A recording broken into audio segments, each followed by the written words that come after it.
Hi Andy, how are you doing? I'm doing great. How are you, Kim? I'm very well, thank you, Andy. Thanks for joining us on this podcast today. Andy, as you know, Law 365's mission is to help Microsoft partners grow with less risk. What is your mission? That's a great question. So I call myself a sales strategist and coach.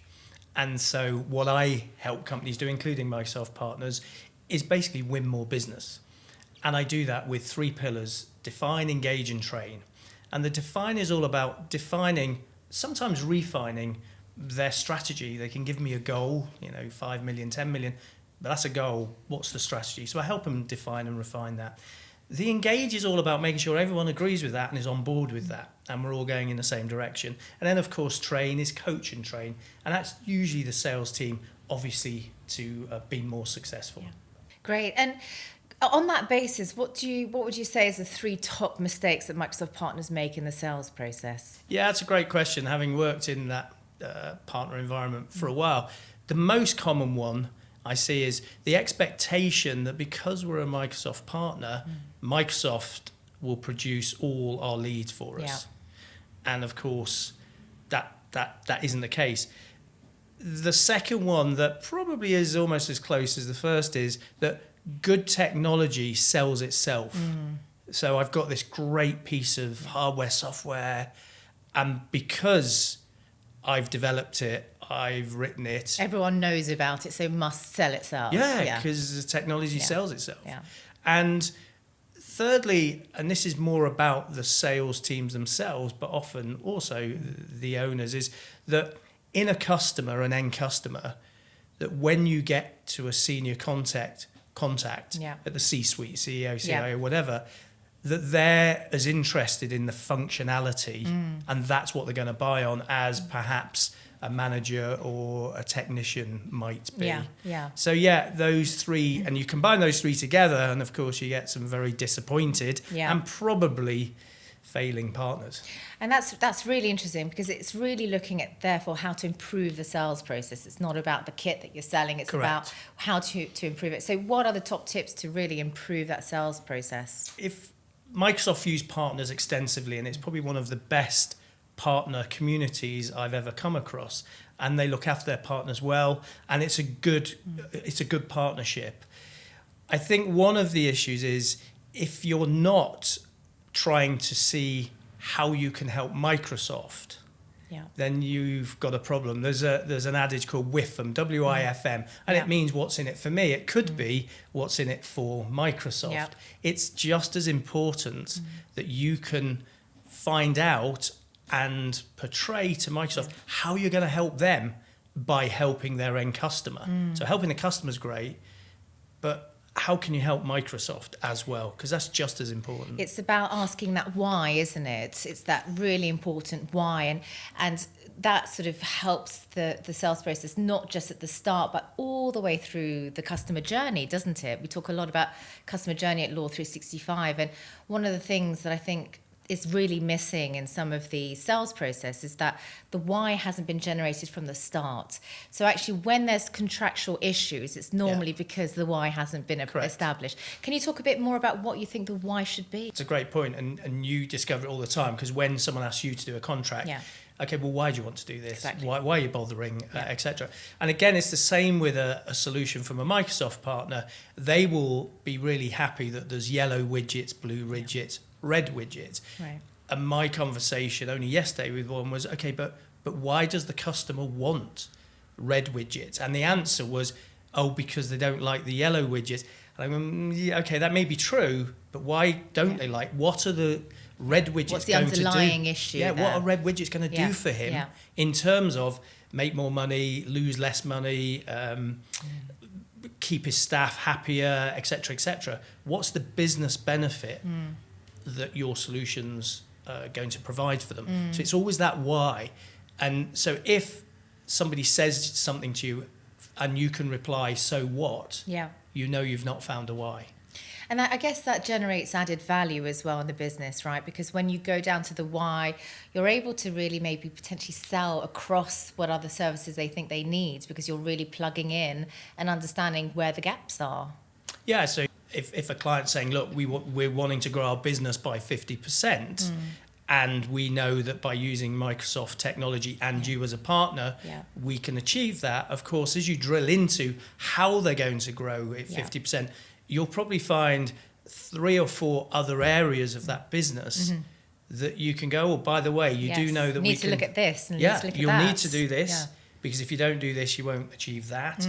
Oh, and by the way, we can help you with that. And that comes down to your own value proposition. So to use mine, when people, if you're doing business speed dating or something, saying, what do you do? I always say, I help company sales teams be up to 20% more productive. And even if customers find that hard to believe, they'll still ask me how. They'll still go, well, I think that's a little bit rich, Andy. It's very un-British to be that bullish. Okay, how do you do that? Well, of course, then I can ask them more questions of, okay, well, let me just explore a bit about your business. So once you have a value prop, it opens up, as you've inferred, so many other doors. And then the FD is, at least we've got an answer for the FD as to why they're spending that money. So it gets the approval quite quickly, and then there's no question about spending extra or spending more with that company, which is quite good. It is, and certainly what we found in COVID, after the 2008 financial crisis, sign-offs got lower. I was in a bank once where my contact could sign off 400,000. In 2008, that dropped to 40,000. In COVID, anecdotally, a lot of managers now only have a £2,000 sign-off. So what that means is any deal we have, pretty much any Microsoft Partners deal is going to be over £2,000. Therefore, there's more eyes on the contract. And so if there's more eyes on it, you're going to have to justify why they should spend that 5, 10, 20, 50, 100 grand. It's almost sort of getting ahead of what the customer thinks that they need. I mean, it's almost sort of, you know, predisposing exactly what information they need to take to the internal teams and arming them with that information rather than just expecting them to know it and know how to do it. Because if you want to close your deal, you've got to know how what's going to happen internally in that customer and what sort of information do they need, sort of just, you know, not to second guess it. So I call that joining the dots. So often I see in salespeople, they leave the customer to join the dots. So they say something and they leave the customer to go, right, so they do this, they've said they can do this, let me now join the dot inside our company to go, so that means I need to say this to this person and do this, this, this and this. Yeah, okay, this is a conversation worth carrying on. My argument is join the dots for them. Say to the customer, look, here's what we're doing for you, but by the way, that's not going to translate when you go more further up the chain. What they're going to want to know is, you want to know this, but they're going to want to know this. So you forearm them. And in fact, many cases, I used to, when I was selling, write the executive summary myself for the customer. I would give it to them. That sounds sensible, really. If you can do that, then you're armed to try and win the deal, or at least have the best shot to win the deal. I'm de-risking it. It's like anything in life. You know, you can't work everything out, but you can de-risk it. If there are known risks, why would you not try and eliminate those risks? It feels a bit sort of nature and nurture with that sort of element, in the sense of people, you know, have that sort of, I guess, knowledge base that they know they need to do that, but it's whether or not they know how to do it. So talking about that, I mean, obviously in a lot of professions such as, you know, accounting, law, you know, medicine, we have an obligation to continue our profession, right? So all our credentials, everything sort of rests on continuing our professional development, really understanding exactly what we need to learn.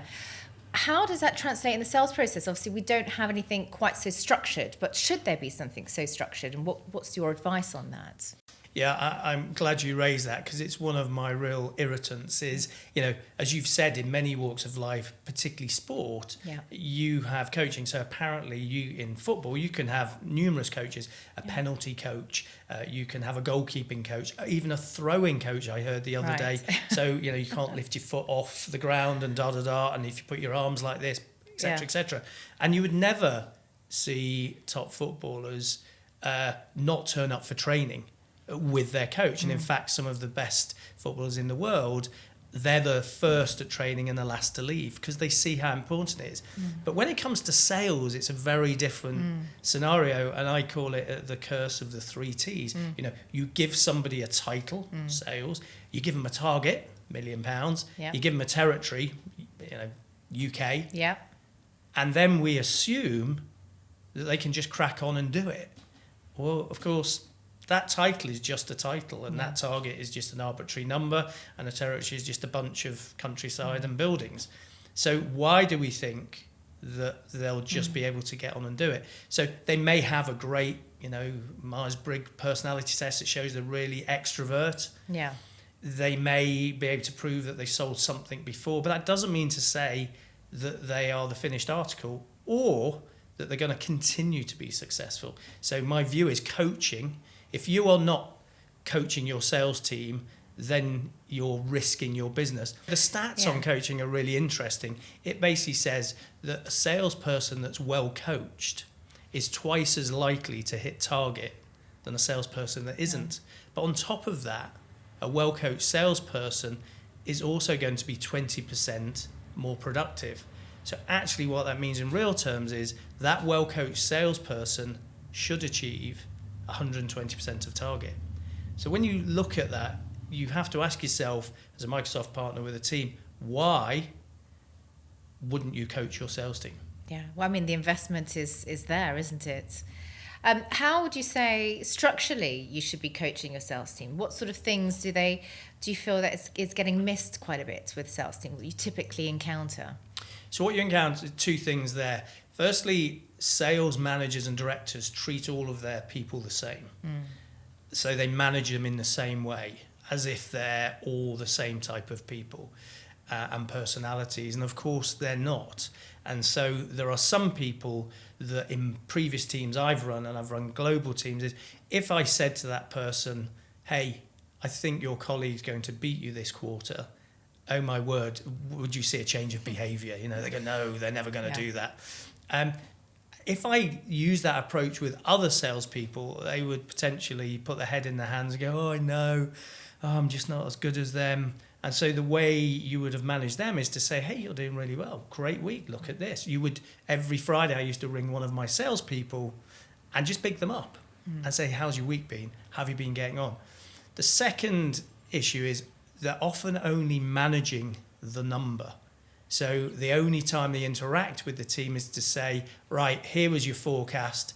Here's what your weighted pipeline says. Here's what your commit is. And of course, selling's way more than just the number. That salesperson probably wants to tell you how their week's been and also the struggles they've got in that client on that big deal. Yet so often, because we're tight on time, we prioritize asking about the number, not asking about the process, and crucially, not asking about themselves. And this is where even when although I think I have a good coaching style, I would bring in external coaches. Why? Because they're not me, they're not the boss. Yeah. And you will always find somebody tells an external coach way more than they ever tell the boss. Yeah. Even when you're like me and you arrogantly think, I'm a really good coach and people like me, and of course my team will tell me anything. They might, but they're going to tell me a year later. They'll tell the coach in 20 minutes. So to draw parallels on that, we have our resident in-house coach for exactly the same reason, because I know, I want my team to be high performing, but they're not going to come to me with problems because they're going to still see it as a knock on their abilities. Yeah. But they will go to my coach and talk to her about things. Yeah. And I think that's really important. And I'm assuming you've seen the benefits of that. Massive change. Yeah. Fantastic performance because of it.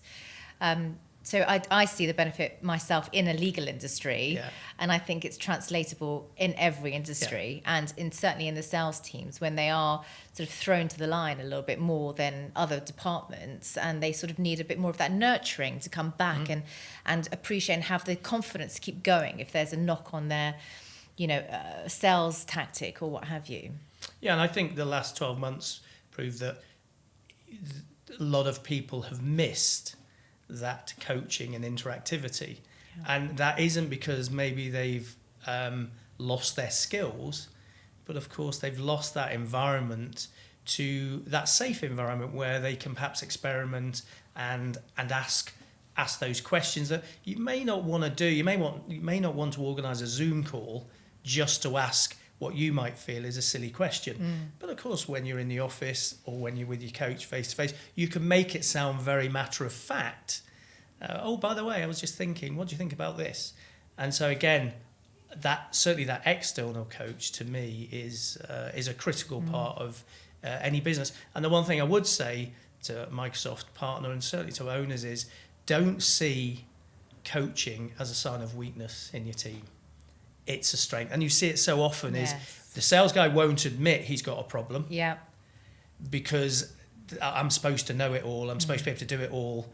And secondly, the manager goes, yeah, but if he needs coaching, that's it, either inferring I've employed the wrong person or that somehow they're weak. There's this negative connotation with things like coaching. It's sort of, people see it as counselling, don't they? Yes, They see it as psychological counselling. And I'm not saying that it doesn't sometimes dive into that. I mean, I think people have to understand, business owners need to understand, life and work cross over all the time. And you can put your blinkers on, but actually you're just doing yourself out of the reality of a situation, actually helping a cause rather than, sort of going for it and establishing a better way. So my final question, I think, is more of a practical one on the coaching element. How often would you say is quite an efficient amount of coaching for a sales team? Yeah, it's again another good question. So if you split it into the training and coaching, it's important that sometimes you do some intense training or retraining. So I always use the analogy of learning to drive. Teaching them to drive a car, then applying that to what car are they going to drive, and then what are their destinations. And so once you've done that initial piece, and you may reiterate that every 3 months, 6 months, 12 months, the right cadence for coaching is monthly. And so with my clients, I'll do 1 or 2 hours a month. That used to be in person and remote. Obviously, last year, remote, increasingly going back to that hybrid of that. And what's great, in between that, you then will get the odd phone call or email asking for some help, which is great because you've then built relationship. And a really nice bit, and these are the ones you're always really proud of, is they'll then ring you or email you with their successes. It's wonderful. And you just think, that's the reward, isn't it? It is. Yeah. It's not the monetary of it so much. It's, wow, I've managed to help shape someone. It's the impact. It is. And I think if you talk to your coach, my view as a coach is I'm here to try and help people be the best version of themselves they can be. Yeah. And that's your ultimate aim. Yeah. Wonderful mission to have. Andy, thank you so much. You've been absolutely brilliant to have today. Thank you. Thank you, Kim. It's been a real pleasure. Enjoyed it. Excellent. Thank you.